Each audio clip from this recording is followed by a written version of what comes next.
मित्रों, आज फिर हाजिर हूँ एक नई कहानी नई हर लेकर। यह कहानी मैंने जनवरी 2006 में लिखी थी। वाचन कर रहा हूँ। प्रस्तुत है कहानी नई हर।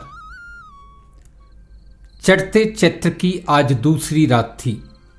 क्षितिज के उस पार चंद्रदेव अभी आधे ही उठे होंगे कि कुमदुनियों ने झूम कर उनका स्वागत किया। चंद्र दर्शन से उनका हर पत्ता ऐसे खिल उठा जैसे किसी कवि को दाद मिलने पर उसका अंग अंग खिल उठता है। सभी कुमदनियां अपने सहस्त्र कर फैलाकर मानो चंद्रदेव से अनुनय विनय कर रही थी। आज रात हमारे आगोश में आओगे ना? कुमुद भला इस प्रलाप को कैसे सहते। नजदीक आकर बोले, बावरियों, जरा पानी में नीचे झांक कर देखो, उन्हें तो हमने कैद कर लिया है। अगर सारी रात हमारे पास रहोगी तो सुबह उन्हें छोड़ देंगे। सहमी हुई कुमदनियां चुपचाप कुमुदों के समीप आ गई। चकवे ने चकवी को, चकोर ने चकोरनी को, मोर ने मोरनी को इसी गुह्य रहस्य को समझाया। देखते देखते आसमान के पश्चिमी छोर पर केसर, कुंकुम एवं रोली बिखर गई। पेड़ पौधे, जंगली घास एवं वनस्पतियां पवन के मंद मंद झोंकों के साथ झूमने लगे। ऊपर उठे हुए चंद्रदेव अब ऐसे शोभायमान हो रहे थे मानो कोई बलिष्ठ युवक कंधे पर कलश लिए अमृत दान करने निकला हो। माघ में बिल्ली, कार्तिक में कुतिया एवं चैत्र में लुघई का अलग आलम होता है। टेबल लैंप की मध्यम रोशनी में प्रभा राकेश से न जाने क्या अनर्गल प्रलाप कर रही थी। सर्वथा अनर्गल। शादी किए 7 वर्ष हो गए। पहले तो प्रशंसाओं के पुल बांध देते थे, अब क्या हो गया? आज खुलकर मेरी तारीफ करो। कहते कहते उसने राकेश का हाथ अपने हाथ में ले लिया। जिसके 10 सिर हो वह औरतों से बहस कर सकता है। डबल बेड पर नाइट सूट पहने राकेश ने विस्मय से प्रभा का चेहरा देखा, जैसे किसी कठिन पहेली का उत्तर ढूंढ रहे हों। प्रभा की इन बातों को सुनकर कौन कहेगा कि वे दोनों यूनिवर्सिटी में प्राध्यापक हैं। उसके सिर में अंगुलियां घुमाते हुए राकेश कुछ देर चुप रहे, पर जब प्रभा ने अपनी बात दोहराई तो बोले, अच्छा हुआ विधाता ने पहले आदमी बनाया, अन्यथा पहले स्त्री सजन कर लेता तो वहीं उलझ जाता। विधाता चतुर है, पहले रफ बनाया फिर फेयर। प्रभा ने नीचे के दांतों से ऊपर का ओठ काटते हुए उत्तर दिया, यानी पहले कच्चा माल फिर फिनिश्ड। राकेश ने बात को बढ़ाया, यस इंडीड। दोनों एक साथ ठठाकर हंस पड़े। मध्यम रोशनी में राकेश ने प्रभा की दूध सी धवल मुस्कुराहट के दर्शन किए। सचमुच प्रभा आज उतनी ही खूबसूरत थी। खुले लंबे केस, गहरी आंखें, तीखा नाक एवं सुगड़ बत्ती सी, मानो स्वर्ग से अप्सरा उतरी हो। तुम्हारे गुणों की अब मैं क्या प्रशंसा करूं, तुम तो गुणातीत हो। राकेश अब तक उसके पांव को अपने पांव पाश में ले चुके थे।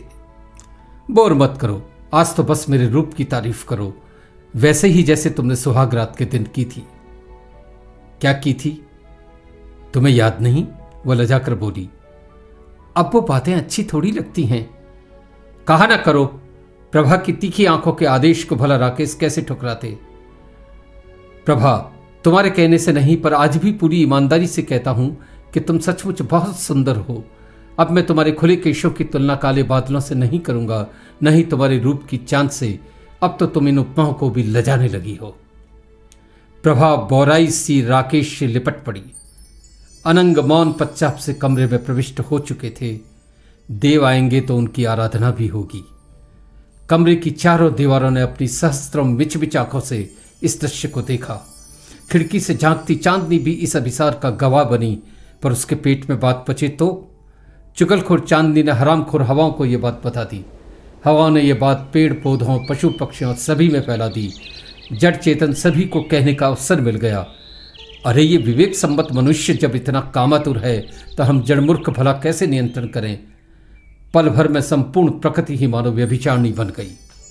अनंग अपना अभिष्ट सिद्ध कर चुपचाप सरक लिए। देव आराधना के बाद मियाँ बीबी फिर बतियाने लगे। कमोबश अब दोनों का मुंह आमने सामने नहीं था, दोनों निढाल पड़े थे। तन दे मन ले। सही समय जानकर प्रभा ने मतलब की बात छेड़ी। आपको एक बात तो बताना ही भूल गई, कल सुबह पापा मुझे लेने आएंगे। दोपहर उनके साथ कार से रतलाम निकल जाऊंगी। दोनों बच्चे भी 4 रोज से नानी के यहाँ हैं, उन्हें भी वापस लाना है। प्रभा लेटे लेटे बोली। राकेश के चेहरे की रंगत बदल गई। गोटी बिठाना कोई प्रभा से सीखे, वे इस बात के लिए बिल्कुल तैयार नहीं थे, प्रभा का नैहर जाना उन्हें बहुत कष्टप्रद लगता था। मन ही मन सोचा, ये औरतें कितनी चतुर होती हैं। बकरी ने दूध दिया और मैंगनी डाल दी। कमाऊ बीबी के साथ और मुसीबत, पर इनका करे भी क्या, घी का लड्डू टेढ़ा ही भला। वहां कितने रोज रहोगी? राकेश मुंह लटकाते हुए बोले। 7 रोज। पूरे 1 साल से जा रही हूं, प्रभा चेखते हुए बोली। कभी इतना भी सोचा है तुम्हारे बिना अकेले कैसे रहूंगा? अकेले घर फाड़े खाता है, खाने की व्यवस्था और करो। मुझे समझ में नहीं आता, मेरे नहर के नाम से तुम्हारी नानी क्यों मर जाती है? जब भी पीहर जाने की बात करो ऊंट की तरह बर्राने लगते हो। मम्मी 15 दिन से बीमार है, जाना तो हम दोनों को साथ चाहिए। लोग तो यही कहेंगे एक बेटी दामाद है, वो भी मिलने नहीं आए। आप तो वाकई 38 गुणों के दूल्हे हैं। यह 38 क्या होते हैं? 36 तो सभी बताते हैं, 2 अतिरिक्त कौन से हैं? खुद को उपस्थिति नहीं, दूसरे की मानता नहीं। दोनों फिर खिलखिलाकर हंस पड़े। प्रभा की कोमल अंगुली अब राकेश के सिर में घूमने लगी थी। राकेश के संयत होते उसने फिर गोटी डाली। अच्छा बाबा, 3 रोज में ही आ जाऊंगी। साफ क्यों नहीं कहते? अकेले डर लगता है। डर है मेरी जूती। प्रभा की बात सही थी, पर राकेश क्या उत्तर देते? प्रभा ने अब पैंतरा बदला। Yes you are my brave man, अब तो हाँ कह दो। ओके, लेकिन 3 रोज से ज़्यादा नहीं। प्रभा को 3 रोज के लिए ही जाना था, पर 7 रोज कहने से 3 पर सहमति शीघ्र हो जाती है। घर में सभी मर्द घोंघा बसंत होते हैं। प्रभा को गए आज 3रा दिन था। 3 दिन में राकेश की टें बोल गई। होटलों का भारी खाना लेते लेते वह उगता गया। घर के काम करने की आदत थी नहीं, न कार्यों को करने का सिलसिला बैठता। बाथरूम में होता तो कभी दूध वाला आ जाता, तो कभी मेहरी, तो कभी धोबी। तब उसकी कुढ़न देखने लायक होती। हराम के पिल्ले, मेरे अंदर जाते ही इनको आने की सूझती है। 3 दिन तौबा करते करते बीते। आज अंतिम रात थी। रात सोने के पहले वे दूध जरूर पीते थे। अभी अभी उन्होंने रसोई में दूध बनाया था। शक्कर, केसर एवं काजू के टुकड़े डालकर उन्होंने ग्लास डबल बेड के पास पड़े स्टूल पर रखा। दूध अभी गर्म था। उन्होंने कमर के पीछे 2 तकिए लगाए एवं डबल बेड पर बैठे बैठे उपन्यास पढ़ने लगे। उपन्यास के मुख्य नायक के बचपन का एक प्रसंग पढ़ते पढ़ते वे भी अतीत में खो गए। उन्हें अनायास अपने माँ की याद हो आई। पिता तो उनके पैदा होने के 2 माह बाद ही गुजर गए थे। प्रभा से विवाह होने के 2 वर्ष बाद माँ गुजरी थी। अब बचा ही कौन था? तभी तो वे प्रभा एवं बच्चों को लेकर इतने पजेसिव थे। मनोवैज्ञानिक शायद ठीक ही कहते हैं कि हर पति अपने पत्नी में कहीं अपनी माँ को ढूंढता है। पत्नी माँ तो हो नहीं सकती, अतः पुरुष अनेक बार अकारण पत्नी पर झल्लाते रहते हैं। अतीत के पन्ने पलटते हुए राकेश को वो भोली रातें याद आई जब वे माँ की गोद में सिर रखकर सोते थे। वे छोटी छोटी बातें याद आई जो सिर्फ माँ के दुलार भरे मुंह से निकलती हैं। एक बार उन्हें लगातार छींकें आई तो माँ ने कहा था, छींक माता छत्रपति। तब वे कितना जोर से हंसे थे। बाद में माँ ने उनके सर पर हाथ फेरते हुए समझाया था कि छींक कितने विकारों को शरीर के बाहर फेंकती है। एक बार बहुत प्रयास करने पर भी उन्हें नींद नहीं आई। जब माँ की जादुई अंगुलियां उनके बालों में घूमने लगी तो उन्हें एक लंबी उबासी आई। तब माँ ने मुस्कुराते हुए कहा, आई उबासी नींद की मासी। उस दिन वे दोनों कितनी जोर से हंसे थे। सच है, दुनिया में माँ के रिश्ते की होड़ कोई नहीं कर सकता। बाकी सारे रिश्ते मात्र समयानुकूल समायोजन है। इसी उधेड़ बुन में उन्हें याद आया कि दूध पीना तो वे भूल ही गए। दूध अब तक ठंडा हो चुका था। उन्होंने घटक कर दूध पिया। ग्लास नीचे रखा ही ताकि उन्हें छाती में तेज जकड़न महसूस हुई। बोलने का प्रयास किया तो गला रुंध गया, जबान अटक गई। यह कैसी बला आ गई? उन्हें लगा जैसे कोई उनके प्राण खींच रहा है। ऊपर से नीचे तक सारा शरीर पसीने से दरबदर हो गया। वे तेज आवाज में सूर्य मंत्र ओम सूर्याय नमः का जाप करने लगे। सूर्य उनके आराध्य देव थे। गत 20 वर्षों से वे सदैव सुबह सूर्य नमस्कार कर उन्हें अर्घ्य देते थे। सुबह स्वाध्याय में एवं रात सोने के पूर्व भी वे सूर्य मंत्र का जप करते थे। उनके सामने एक दिव्य पुरुष खड़ा था। गहरा काला रंग, स्थूल देह, प्रशस्त ललाट, तिस पर नगिनों जड़ा सोने का मुकुट, कानों में चमचमाते कुंडल एवं भाल पर विष्णु तिलक, जिसके बीच में सिंदूर की मोटी बिंदु लगी थी। उनकी बड़ी बड़ी आंखों में अंगारे दहक रहे थे। दाएं कंधे से त्रिवली तक आकर तिरछा घूमता जनेऊ, बाएं कंधे पर सोने की चमचमाती गदा, गले में हीरों, पन्नों एवं मोतियों के नौलख हार, नीचे पीली धोती एवं पांव में खड़ाऊ। उनका प्रभामंडल मुकुट एवं नगिनों की चमक को भी फीका कर रहा था। इस प्रभामंडल से सारा कमरा देदीप्यमान हो गया। राकेश को मानो काट मार गया। वे भय के मारे थर थर कांपने लगे। चूलें ढीली हो गई। होठ उबलते देख के ढक्कन की तरफ फड़फड़ाने लगे। ओम सूर्याय नमः के मंत्र और तेज हो गए। कैसी अकल्पनीय बला सर पे आई। जस्तस संयत हुए तो हकला कर बोले, आप कौन हैं? मैं यमराज हूं। तुम्हारा समय पूरा हो गया है। तुम्हारे प्राण लेने आया हूं। जब मरण निश्चित हो तो इष्ट आराधना ही अंतिम अवलंब बन जाती है। राकेश की हालत उस सहमे हुए हिरन की तरह थी जिसके सामने खूंखार शेर आ खड़ा हुआ हो। ओम सूर्याय नमः के प्रलाप और तेज हो गए। वे हाथ जोड़कर यमराज के आगे नत हो गए। इस प्रलाप को बंद कर। क्या तुम्हें पता नहीं सूर्य मेरे जनक हैं? मरते हुए किसी के मुंह से उनके मंत्र निकले तो मैं उनके प्राण नहीं ले सकता। मैं प्राणघाती हो सकता हूं, पितृघाती नहीं। यमराज गंभीर स्वर में बोले। राकेश को मानो संजीवनी मिल गई। अंधा क्या चाहे दो आंखें। यमराज के मुंह से ही उनकी कमजोरी जानकर उसने कूटनीति का बाण संधान किया। सत्य की राह पर चलने वाले देव मनुष्य के इसी अस्त्र से ढीले पड़ते हैं। आप कैसे पितृप्रेमी हैं? मैं तो वर्षों से सुबह सूर्य नमस्कार करता हूं, सुबह शाम सूर्य देव के जप करता हूं। पीढ़ियों से वो हमारे आराध्य है। फिर असमय ही आपका आगमन कैसे हो गया? मेरे छोटे छोटे 2 बच्चे हैं। मेरी पत्नी तो मेरे निधन का समाचार सुनकर पागल हो जाएगी। आपको क्या मालूम, पितृविहीन पुत्र परकटे पक्षी की तरह होता है। मुझे पता है मेरी माँ ने मेरे पिता के असामयिक निधन के पश्चात मुझे कैसे पाला है। क्या हर बार आपको सूर्य पूजकों का ही घर मिलता है? क्या आप जानते हैं कि प्रभा विधवा होकर कैसे उम्र काटेगी? विधवाओं की विडंबनाओं का आप देव पुरुष क्या समझे? स्वर्ग में तो कोई विधवा होती नहीं। राकेश ने साहस बटोरकर ब्रह्मास्त्र संधान किया। मरता क्या न करता। व्यर्थ प्रलाप मत कर। मौत सर खड़ी है तो हमें ही पट्टी पड़ा रहा है। मैं तो काल का दूत हूं। काल कसाई से भी अधिक क्रूर होता है। वह न बूढ़ा देखता है न बालक, न राजा देखता है न रंक। मृत्यु मुहूर्त देखकर नहीं आती। मौत के रथ नहीं जुटते। वह किसी की राह नहीं देखती। हर जन्मने वाले की मृत्यु निश्चित है और तू जगत की चिंता मत कर। वह तेरे पहले भी चल रहा था एवं तेरे बाद भी ऐसे ही चलेगा। यमान अस्तित्व किसी के आने जाने से प्रभावित नहीं होता। पीपल के पेड़ से एक पत्ता गिर जाए तो पेड़ को फर्क पड़ता है क्या? पर मेरा परिवार तो तबाह हो जाएगा प्रभु। यह तेरा भ्रम है। मैं ऐसे कई बच्चे जानता हूं जिनके पिता बचपन में ही चले गए। आज वे उन बच्चों से भी आगे हैं जिनके पिता वर्षों उनके साथ रहे। तो स्वयं इसका एक जीवंत उदाहरण है। यही नहीं, ऐसी विधवाएं बता सकता हूं जो पति होने तक कृशांगी थी, बाद में गजगामिनी बन गई। पुत्र, संसार में कोई अपरिहार्य नहीं है। फिर मैंने वर्षों आपके जनक सूर्यदेव की जो आराधना की है उसका क्या फल? मैंने तो सुना है सूर्य आराधना कभी निष्फल नहीं जाती। पिता का मान रखने के लिए तो राम 14 वर्ष वन में चले गए थे। किंवदंती है कि अनेक पुत्रों ने पितृ सम्मान के लिए अपने शीश कटवा दिए। आप फिर अपने पितृभक्तों पर यह कहर क्यों बरपा रहे हैं? क्या आप भी अपने अनुज शनि की तरह मेरे आराध्य सूर्यदेव के परम शत्रु हैं? तुमने तो अजीब धर्म संकट में डाल दिया पुत्र। मुझ पर 1000 लांछन लगा पर पितृघाती होने का कलंक मत मट। अब मैं तुम्हें वर देने को मजबूर हूं। प्राणदान के अतिरिक्त कुछ भी वर मांग ले। प्रभा कल सुबह आ रही है। आप उसके आने तक मेरा आतिथ्य स्वीकार करें। उसके आते ही जब मैं कुंडा खोलूं आप मेरे प्राण हरण कर लेना।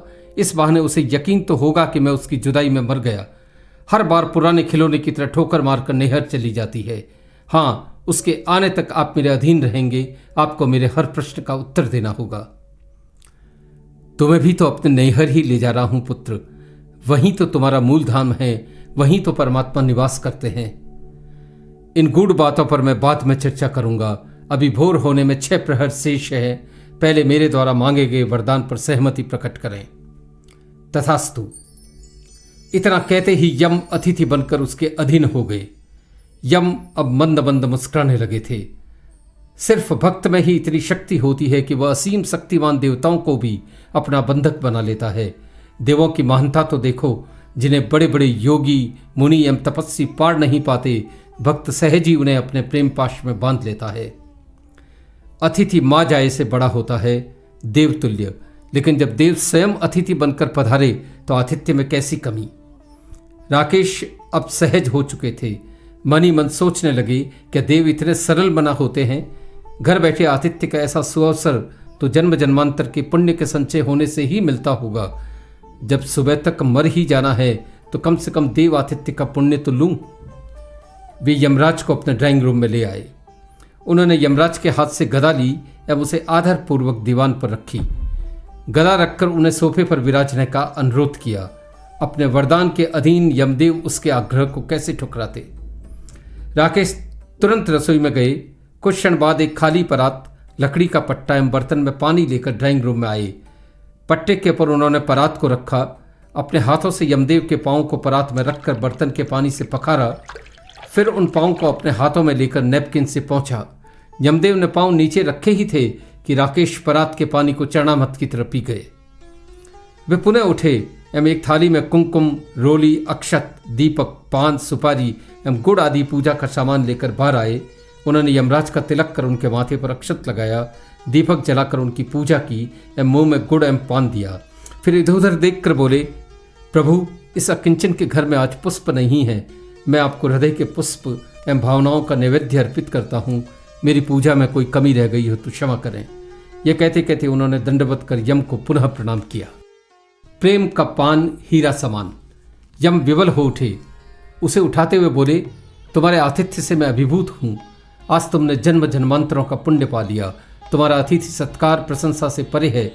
आजकल मृत्युलोक में लोग आतिथ्य का महत्व ही भूल गए हैं। जिस घर में अतिथि का सम्मान न हो उस घर के अनेक पुण्य क्षय हो जाते हैं। वहां से श्री, संपत्ति, वैभव सदैव के लिए चले जाते हैं। अब तेरे बाद इस घर में सदैव श्री संपत्ति निवास करेगी। राकेश की आंखें प्रेमाश्रुओं से नहा गई। संयत होकर बोले, प्रभु, आज मैंने क्या नहीं पाया। आपके दर्शन कर लेने के पश्चात भला किसे श्री संपत्ति की चाह रह जाती है। कौन सा भोगने योग्य सुख शेष रह जाता है। देव, मेरी तो पीढ़ियां तर गई। इस वार्तालाप के पश्चात कुछ क्षण दोनों मौन रहे। कभी कभी मौन व्याख्यान से भी अधिक प्रभावी हो जाता है। यम अब भी राकेश के अधीन थे। राकेश किसी गहरे चिंतन में डूबे थे। वे उन दुर्लभ अमूल्य क्षणों को खोना नहीं चाहते थे। कई ऐसे प्रश्नों का उत्तर चाहते थे जिन्हें मनुष्यता सदियों से खोज रही है। जीवन मृत्यु से जुड़े असंख्य प्रश्न उनके जहन में उभरने लगे। यम से अधिक कौन सुपात्र होगा जो इसका उत्तर दे सके, इन गुत्थियों को खोल सके। गंभीर मनन एवं चिंतन करने के पश्चात राकेश ने प्रश्न किया, प्रभु, मृत्यु क्या होती है। हम सभी मृत्यु से इतना भयभीत क्यों होते हैं। तुम्हारा प्रश्न गूढ़ एवं गुह्य है पुत्र। वस्तुतः मृत्यु नाम की कोई चीज है ही नहीं। मृत्यु आत्मा का पड़ाव है, विश्राम बिंदु है। सिर्फ देह का अंत होता है, अवसान होता है। इसीलिए तुमने देहांत एवं देहावसान तो सुना होगा, आत्मांत अथवा आत्मावसान नहीं सुना होगा। जैसे मनुष्य जीर्ण वस्त्रों को त्याग कर नए धारण कर लेता है, वैसे ही आत्मा अपने कर्म बंधन पूर्ण होते ही देह छोड़ देती है। वह अपनी नई यात्रा पर निकल जाती है। जैसे बीज पकता है, फिर गिरता है, फिर पकता है, गिरता है, वैसे ही आत्मा नए नए परिधान ग्रहण करती रहती है। मृत्यु सरासर झूठ है। हम मृत्यु में छिपे जीवन को नहीं जान पाते। मृत्यु इसीलिए हमें भयभीत करती है। मृत्यु से वही भयभीत होते हैं जो शरीर को ही जीवन समझ लेते हैं। यह आत्मा क्या है प्रभु। यह आत्मा तुम सबके हृदयों में परमात्मा की प्रतिनिधि रूप में विराजमान है। यह परमात्मांश ही है। साक्षी है ये तुम्हारे एक एक कर्म का। यही आत्मा तुम्हें पल पल बोध देती है। नित्य एवं सनातन है यह। जैसे एक कंप्यूटर अनेक कंप्यूटरों से एवं फिर मुख्य कंप्यूटर से आपस में जुड़ा होता है, यही आत्मा की स्थिति है। इस आत्म तत्व को जान लेने के पश्चात जानने योग्य कुछ भी शेष नहीं रहता। इसे जानते ही मृत्यु गिर जाती है। मनुष्य ज्ञेय से ज्ञेय बन जाता है। आत्म तत्व का ज्ञान ही अमृत है। इस आत्म तत्व को कैसे जाने प्रभु। पुत्र, इस ज्ञान को प्राप्त करने के लिए तुम्हें महायज्ञ करना होगा। जब तप स्वाध्याय एवं ईश्वर प्रणिधान इस यज्ञ कंड की ईंटें होगी। परोपकार, पर दुख, कातरता एवं क्षमा आदि दिव्य गुणों से स्वयं को पवित्र करना होगा। लोक कल्याण को जीवन का ध्येय बनाना होगा। शेष कर कार्य करने होंगे। अपने स्वार्थों की तिलांजलि देनी होगी। तब प्रज्वलित होगी तुम्हारे भीतर ज्ञानाग्नि। ये ज्ञानाग्नि ही तुम्हारे कर्मों को दग्ध करेगी। तुम्हारे भीतर ही छिपी है ये अग्नि, तुम्हें ही इसे जलाना होगा। इस ज्ञान को जाने बिना मनुष्य सुखी हो ही नहीं सकता। दीर्घायु मनुष्य भी इसे जाने बिना अल्पायु है। जीवन की कला जानने के लिए तुम्हें मृत्यु की कला जाननी होगी, और मृत्यु की कला है सबके प्रति शुभ संकल्पों से भरना, सबके कल्याण की कामना करना, चाहे वो हमारा परम शत्रु ही क्यों न हो। जब हम ये जान लेते हैं कि सबके हृदय में एक ही ईश्वर का अंश निवास करता है, फिर हमारा किससे विरोध हो सकता है। फिर मोक्ष क्या है प्रभु? यही मोक्ष है पुत्र। जिन्होंने आत्म तत्व को जान लिया वे जीते जी मुक्त है। इसको जानते ही सारे दुख तिरोहित हो जाते हैं, कोई पीड़ा नहीं रहती, जीवन संगीत से भर जाता है। मृत्यु महात्मा है पुत्र। जिसे आत्मबोध हो जाए उसकी मृत्यु कैसे, उसे मृत्यु का भय भी कैसे हो सकता है। तब मृत्यु के समय तुम वैसे ही प्रसन्न होंगे जैसे स्त्री नहर जाते हुए होती है। तुम सबका नैहर वही तो है। प्रभु, क्या इस आत्म तत्व को जानने के सभी अधिकारी हैं, या इसमें आयु, गोपनीयता आदि कोई बंधन है? आत्म तत्व जानने के सभी अधिकारी हैं पुत्र। इसमें आयु का कोई बंधन नहीं, सभी सुपात्र है। ध्रुव एवं प्रहलाद इसे अल्पायु में ही जान गए। महावीर ने इसे यौवन में जाना। कईयों को इसका ज्ञान अधेड़ अवस्था अथवा बुढ़ापे में हुआ। असंख्य जन इसे जाने बिना भी मर गए। बोधगम्यता की कोई उम्र नहीं होती। जागो तभी सवेरा। इसमें जाति धर्म का भी कोई बंधन नहीं। इसके लिए तो मात्र आस्था भरे अंतःकरण चाहिए। लोक कल्याणकारी कोई भी ज्ञान गोपनीय नहीं होता पुत्र। ज्ञान गंगा में जितने नहाए अच्छा है। ज्ञान का एकाधिकार महापाप है। अगर नदी का पानी ठहर जाएगा तो उसमें सड़ांध पैदा होगी। श्रद्धा से जनहितार्थ ज्ञान के प्रचार एवं प्रसार को ही गुणीजन शब्द कहते हैं। यही श्रेष्ठ तर्पण है। ज्ञान ही एकमात्र ऐसी निधि है जो बांटने से बढ़ती है। आत्ममंथन में प्रहर पलक झपकते बीत गए। मुर्गे ने बांध दी, मुल्ले ने अजान। मंदिरों में शंख ध्वनि गूंजी। राकेश के सर पर काल बादलों की तरह मंडराने लगा था, पर अब वे अविचल में अडिग खड़े थे। आत्म तत्व जान लेने के पश्चात मृत्यु का भय कैसा। निर्भय और निशंक राकेश प्राण विसर्जन को तैयार थे। तभी दरवाजे पर बेल बजी। शायद प्रभा आ गई थी। नींद में राकेश बड़बड़ाए जा रहे थे। अब मृत्यु का भय कैसा, अब मृत्यु का भय कैसा। बैल पर बैल बज रही थी। राकेश हड़बड़ा कर उठे तो अपने बेड पर थे। तो क्या यह एक स्वप्न था? उन्होंने आंखें मलकर चारों ओर देखा। यम गायब थे। रात दूध पीते ही उन्हें नींद आ गई थी। नींद में ही इतना लंबा घटनाक्रम हो गया। कैसा अलौकिक स्वप्न था। उन्होंने तुरंत उठकर दरवाजा खोला। प्रभा एवं बच्चे बाहर खड़े थे। घर में घुसते ही प्रभा बोली, मैं नहीं होती हूं तो घोड़े बेचकर सोते हो। काश भगवान ने पुरुषों का भी नैहर बनाया होता तो औरतें भी कुछ रोज चादर तान कर सोती। सबका नैहर एक ही जगह तो है प्रभा। राकेश दार्शनिक अंदाज में बोले। अभी भी आधे नींद में लगते हो, प्रभा मुस्कुराते हुए बोली। जब तक कोई जगाने वाला नहीं आता मनुष्य तंद्रा में ही जीता है प्रभा। उत्तर देते हुए राकेश भीतर चले गए। धन्यवाद।